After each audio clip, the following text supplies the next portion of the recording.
ବାପା ବଦଳରେ ବାପା ମୁଁ ଯାହା କହୁଛି ତ ଭଲ ପାଇଁ କହୁଛି। ତମେ ଭଲ ପାଇଁ କହୁଛ? ହେତୁ ପାଣି ଦିନ ମୁଁ ଦେଖି ଆସିଛି ତମେ ତମେ କେବେ ହେଲେ ମତେ କି ମୋ ବୋଉକୁ ଶାନ୍ତିରେ ରଖେଇଲେ? ଆଲୋ ମା ତୁ ତୁ ମତେ କଥା କହିପାରୁଛୁ? ମୋ ବୋଉ ପର ଘରରେ ବାସନ ବାଜି ପରର କାମ କରି ସିଏ ମତେ ପାଠ ପଢେଇଛି ଆଉ ତମ ପେଟକୁ ସେ ଖାଇବାକୁ ଦେଇଛି, ମଦ ପିଇବା ପାଇଁ ସେ ତମକୁ ପଇସା ଦେଇଛି। ହେଲେ ତମ ମନ ଶାନ୍ତି ହେଲେନି ଯେ ମୋ ବୋଉ ଉପରେ ଏମିତି ଅତ୍ୟାଚାର କଲ। ହେଲେ ତମେ ମଦ ବିଷୟରେ ମୋ ବୋଉକୁ ଗୋରୁ ଗାଈ ଭଳିଆ ବାଡେଇଛ, ଗୋରୁ ଗାଈ ଭଳିଆ ବାଡେଇଛ ମୋ ବୋଉକୁ। ଆରେ ତମେ ମା ଝିଅ ଦିଟା କି ପକ୍କା ବେଇମାନ ଅଛ? ଭୁଲିଗଲୁ? ଭୁଲିଗଲୁ? କଣ ଭୁଲିଗଲି? କଣ ଭୁଲିଗଲି ମୁଁ? ସେତେବେଳେ ତୋତେ 5 ବର୍ଷ, ତୋ ବୋପା ଅଧା ବୟସରୁ ମଲା,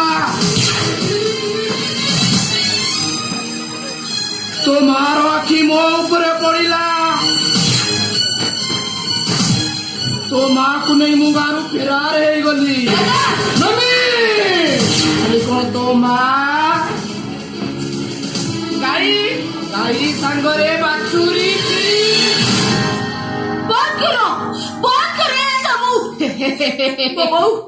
ମୋ ବୋଉ ଭଲ ବେଳେ ମତେ କହିଦେଇଛି ତମେ ମଣିଷ ନୁହଁ, ତମେ ଅଜଗରେ ପଶୁ, ତମେ ଅଜଗରେ ଜାନୁଆର, ଶୈତାନ, ତମେ ଅଜଗରେ ରେହିନା।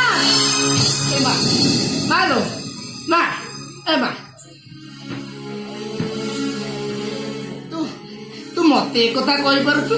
ଏ ମା ମୁଁ ଯାହା କହୁଛି ତ ଭଲ ପାଇଁ କହୁଛି, ମାନିଜାନ ମା ମୁଁ ତୋ ଦାଦା, ତୋ ଭଲ ପାଇଁ କହୁଛି। ତମେ ମୋ ଭଲ ପାଇଁ କହୁଛ? ମୁଁ ତମ ଗୋଡ ଧରୁଛି, ମୁଁ ପରେ ତମ ନିଜ ଝିଅ ପରି। କଣ କହିଲୁ? ତୁ ନିଜ ଝିଅ?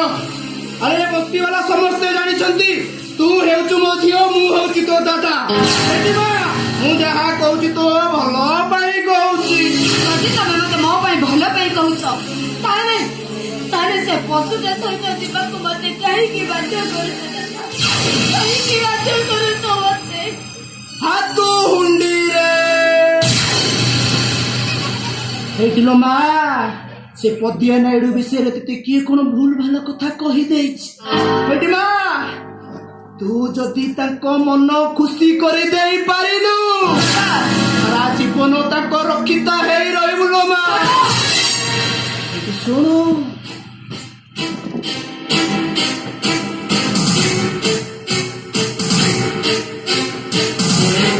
ତୋ ତକଦିରି ବଦଳି ଯିବ ଲୋ ମା,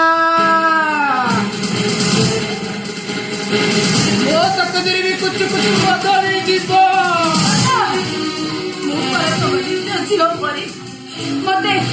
ମତେ ସେ ତେଲିନ୍ଦା ପଦିଆ ନାଇଡୁ ସହିତ ଯିବାକୁ ପରାମର୍ଶ ଦଉଛନ୍ତି। କେମିତି ଦଉଛ ତମେ ମତେ? ଆଲୋ ହୁଣ୍ଡି, ଜାଣିନୁ ତୁ ରକ୍ଷିତା ରହିବା ତମ ବଂଶର ବୁନିୟାଦି। ଏ ତୋ ମା ରକ୍ଷିତା ହେଇଥିଲା, ତୋ ମାର ମା ଆଇ ମା ଗୋଟେ ଘୁଗୁନି ବାଲାର ରକ୍ଷିତା ହେଇଥିଲା। ଅବଶ୍ୟ ତୋ ବୁଢୀ ମାର ହିସାବ ମୋ ପାଖରେ ନାହିଁ, କିନ୍ତୁ ମୁଁ କାହାର ରକ୍ଷିତାଇ ବଞ୍ଚିବାକୁ ଚାହୁଁନି। ମୁଁ ପର ସଂସାର କରିବି, ମୁଁ କଣ ଘର ପରିବାର ଭିତରେ ବଞ୍ଚି ରହିବି ମୁଁ? ଗୋଟେ ରକ୍ଷିତାର ଝିଅ, ରକ୍ଷିତା ରହିବା ତାର ବଂଶ ବୁନିୟାଦି। ସେ ପୁଣି ଘର ସଂସାର କରିବ। କିଏ ତୋତେ ବାହାଘର କରିବ? ମୋ ବାପା ଯେତେ ଭୁଲ କରିଥିଲେ ବି, ମୋ ବୋଉ ଯେତେ ପାପ କରିଥିଲେ ବି, ମୁଁ ତାଙ୍କ ପାପର ପ୍ରାୟଶ୍ଚିତ କରିବି। ମୁଁ ଗୋଟେ ପରିବାର ଘର ଭିତରେ ବାହା ହେବି। ମୁଁ କାହିଁକି କାହାର ବୋଉ ହେଇପାରିବିନି? ମୁଁ କାହିଁକି କାହାର ସ୍ତ୍ରୀ ହେଇପାରିବିନି?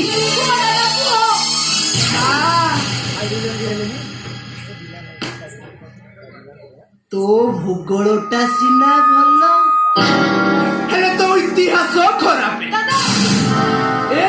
ଜାଣି ସାରିବା ପରେ କେହି ତତେ ବାହା ହେବାକୁ ରାଜି ହେବେନି। ତତେ ତ ପୁଣି ତାର ରକ୍ଷିତା ହେବାକୁ ପଡିବ। ଦାଦା ମୋର କହିବା କଥା କଣ କି, ତୁ ଯଦି ପଦିଆ ନେଡୁର ରକ୍ଷିତା ହେଇ ରହିବୁ ସାରା ଜୀବନ ତ ତକଦିରି ବଦଳି ଯିବ ଲୋ ମା।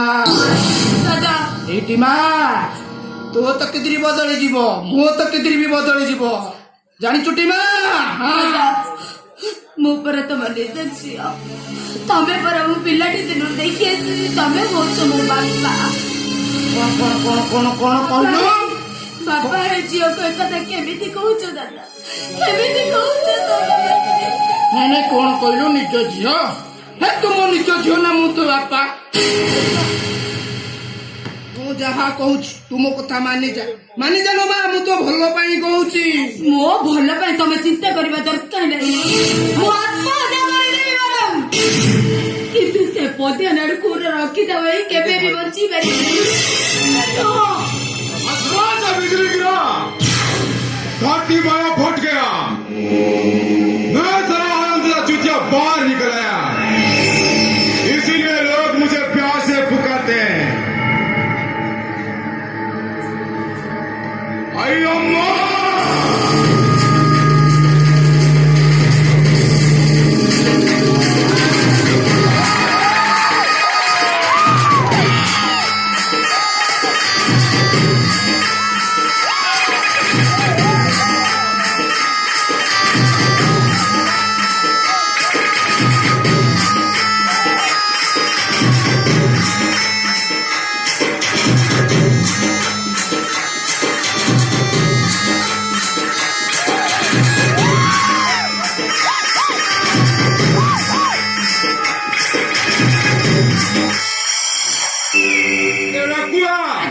तो जो राज्य लग रहा है ଆଜ୍ଞା ଆଜ୍ଞା ଯେତେ ବୁଝେଇଲେ ରାଜି ହଉନାହିଁ ଆଜ୍ଞା। राज्य नहीं मु किस्सा करी रे ଗୋସାଣି ସାଇକି ନେଇଯାଅ।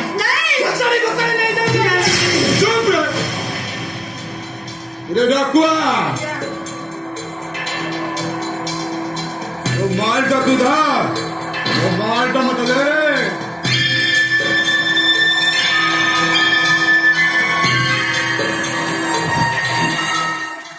मम्मी ए मां मम्मी सुन सुन मां सुन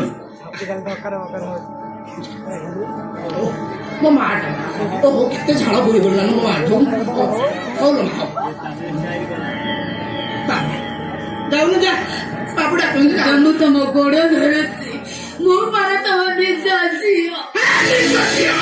ଯଦି ଭଲରେ ନ ଯିବୁ ଏଠି ଦାଦା ହେଲେ ବି ଯିବୁନି ନା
କଥା ଖୋଲିଲେ ରାଣ୍ଡି ଏ ପକିଆ ନଈରୁ ହାତ ଉଠା ଚାଟିବିନି ଲୋ ସଚ ମୁଁ ଚାଟିବିନି सच में रखी तो आई मिलकर कर दिए का ना पेरू